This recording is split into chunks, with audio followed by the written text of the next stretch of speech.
Days நாட்கள் நாட்கள். Monday திங்கட்கிழமை திங்கட்கிழமை. டியூஸ்டே செவ்வாய்க்கிழமை செவ்வாய்க்கிழமை.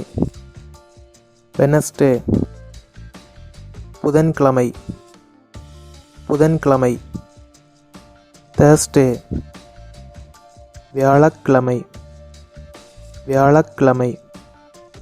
ஃப்ரைடே வெள்ளிக்கிழமை வெள்ளிக்கிழமை. சாட்டர்டே சனிக்கிழமை சனிக்கிழமை. சண்டே ஞாயிற்றுக்கிழமை ஞாயிற்றுக்கிழமை.